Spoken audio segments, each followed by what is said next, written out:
So what's up everyone? I know it's been quite a while, right, without posting and stuff because I've been busy with school stuff and a lot of other things. But without further ado, let's get straight into our trade breakdown right now.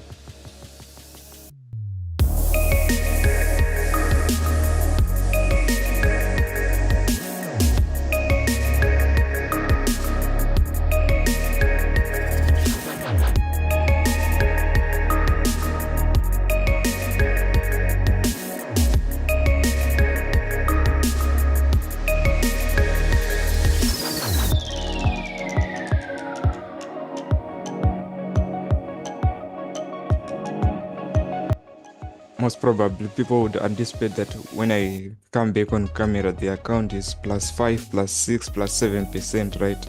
As I usually do, like when I go a long time without being on camera. When I come back, um, when I come back and post a new video, it will be now, the account will be now +5%, +6%, or 7% more than it was. But this time we have the opposite. It's really the opposite news. So, as you all know, I had purchased a new funded next account, right? I had purchased a new funded next account. So, as for funded next, right? When you breach an account, they won't even let you log in. It will automatically be removed. I don't know why. Maybe it's my own website, but here is what I'm talking about, guys. Here is what I'm talking about. When I go to accounts, right? The account which I had is no more there. If there's anyone who knows how to go back to the to the accounts which you have passed and which you have breached, just tell me in the comment section, right, so that I can show you the full transparency, right? But since it let me log in on my desktop, right, on my desktop platform, I'm just going to log in and show you. So let me just show you all the trades, right? All the trades we had on that account.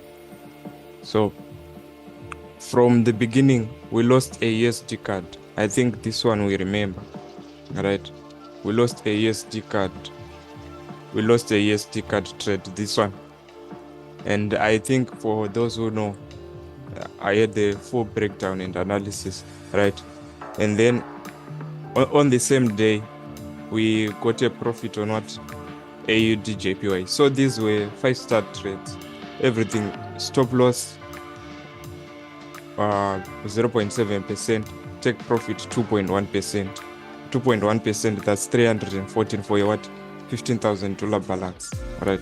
So if I was going to lose 100, I was going to gain what? 300.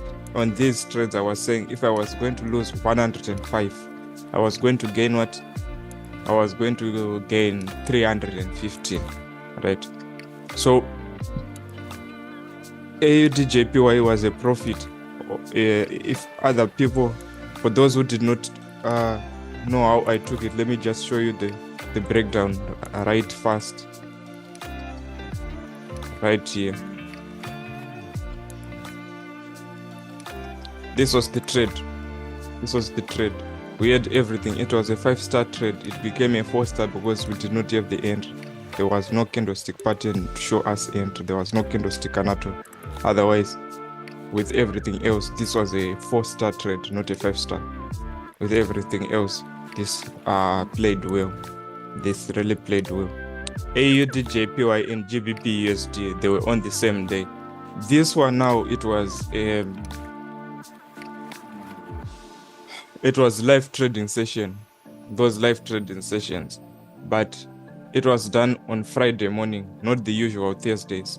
It was done on Friday morning. So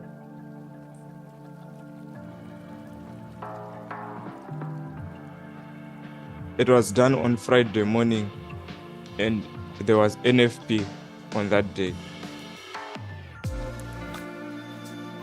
So what we're looking for is to take our usual two hours in a trade and then get out. We didn't want to extend it to the New York session because in the New York session there was NFP, and as you all know, I always avoid the news. So the GBP USD, we were taking scalps, right, on our live trading sessions where I give people signals, take this trade, right, with a minimum risk to reward of a 1 to 1.5. So we took this trade. It was a 1 to 1.7, right? And we also took this trade with a 1 to 1.8, right? They were good trades. This one, it took out people on break even because as the session ended, we're in about only 4 pips profit, right? Which is around break even. Was I tell them, do not hold the trades after the session is ended because the session is usually 2 hours. So we do not take trades for more than 2 hours in our live trading sessions. And then on GBP USD, it had already taken our take profit by the time of the end of session, because it was a 1 to 1.5 take profit. So we had a break even and a take profit on GBP USD and a break even on AUDJPY, right? And then we go to the trade that made me lose the account. Now the trade that made me lose the account is this one. I was awake at 2:45 p.m. and it's not the first time. Sometimes I'm awake, I'm doing my studies, I'm studying, and maybe for an exam or just general study. Sometimes I don't have anything to do and I look at the charts and leave an analysis. Let's take for example here. It was around 1 a.m. right? I just left an analysis and it played well. So by this time I thought to myself, maybe this one will just go as well as what those analyses that I do, right? It's 2 a.m. because at 2 a.m. it's Japan session, so it's Tokyo session. So in Tokyo session, you just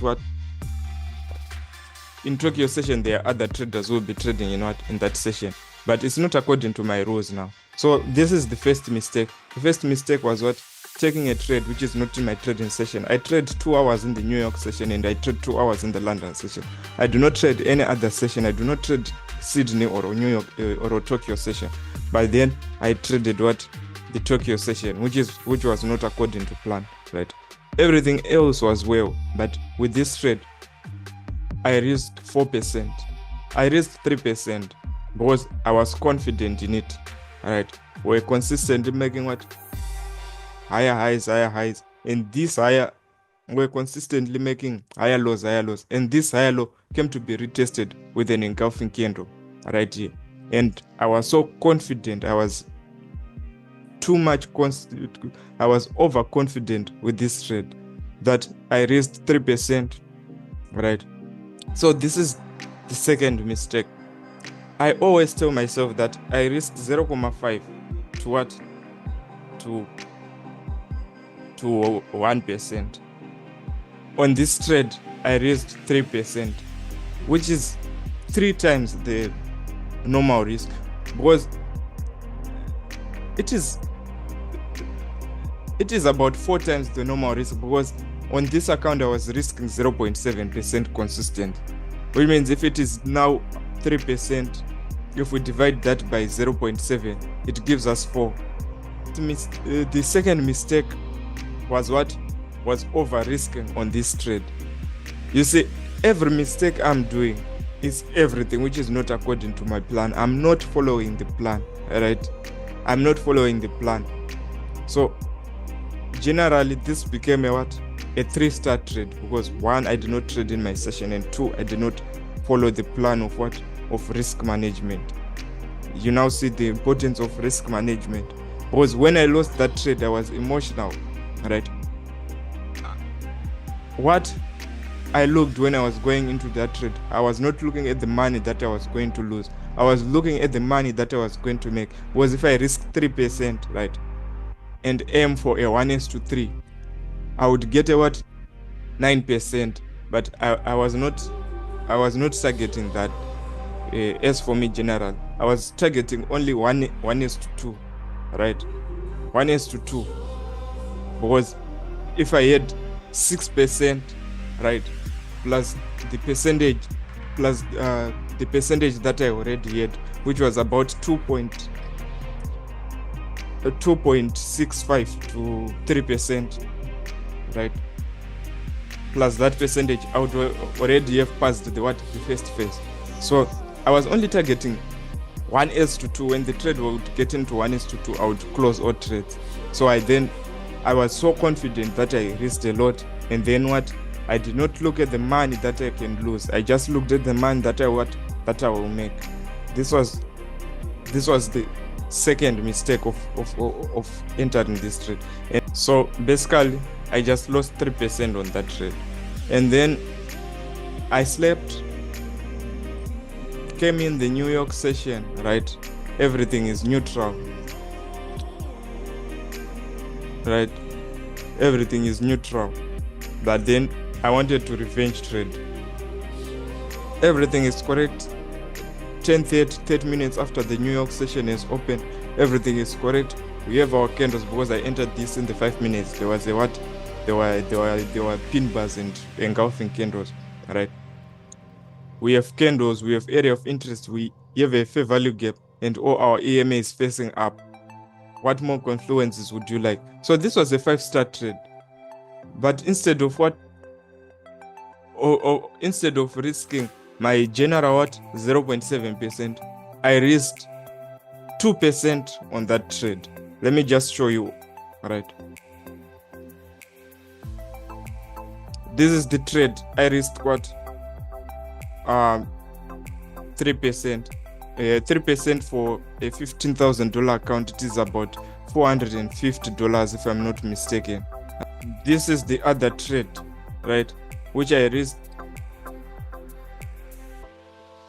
2%, which is about $300. But as you can see, it did not reach $300 because the account had already been breached. It closed on its own at a profit of minus $154, was the account had already been breached. The account limit had already been breached. So this is how I lost my account, guys. I'll be looking forward to purchasing a new one, but in the meantime, I guess we are going back to our funded next competitions. But I'm looking forward to purchase a new funded account very soon, so that I can keep in track, right? So those were the 3 main mistakes. The first mistake was trading out of my session. The second mistake was risking a lot, and the third mistake was revenge trading, because I did not risk 0.7. Why? I risked 2% because I thought that if I risk 2%, right, I'll gain back my profits, right, which I lost in the morning, and I'll gain more, because this was a pure 1:3, because we were targeting the psychological level. As you can see, it was also a reaction in the previous. It was a high, so we're just targeting the high, which was in corresponding with the psychological level. So I targeted that, and it was a 1:3.1 trade. 1:3.1 trade, risking 2% would give me 6%. It would not take me to pass the challenge, but at least it would cover the 3% that I lost in the morning and give me 3% more. That was the mentality. This is now revenge trading. So you all learned what mistakes I did on this account, right? And those mistakes should not be repeated, right, for every trader out there. So this is basically the difference between intermediate profitable traders and intermediate non-profitable traders. Right? The intermediate profitable traders, right? Let me start with the non-profitable traders. The intermediate non-profitable traders, they know what to do, right? Why did I say intermediate, not advanced? Because if you're an advanced, you don't make such silly mistakes, right? And they are not beginners, because beginners, they really do not know what to do. They really do not know what to do. But the intermediate, they know what to do, right? Those intermediate non-profitable traders, they know what to do, right? They know exactly, you don't risk this much, you trade at least this amount of pairs, you don't trade all markets. All right, they know a lot of rules and they know what to do. But the intermediate profitable traders now, they just do not know what to do. They do what is supposed to be done. That's the difference. That's the main difference. This is why the intermediate non-profitable traders, they consistently this is why the intermediate profitable traders, they are consistently profitable, while the non-profitable traders, they stay on the same level. Because knowing and doing what is supposed to be done are two different things. So this is it, guys. This is the trade breakdown. Right now, I'm just going to be looking forward to maybe work again a little and then purchase a new account. So until next time, guys, peace out.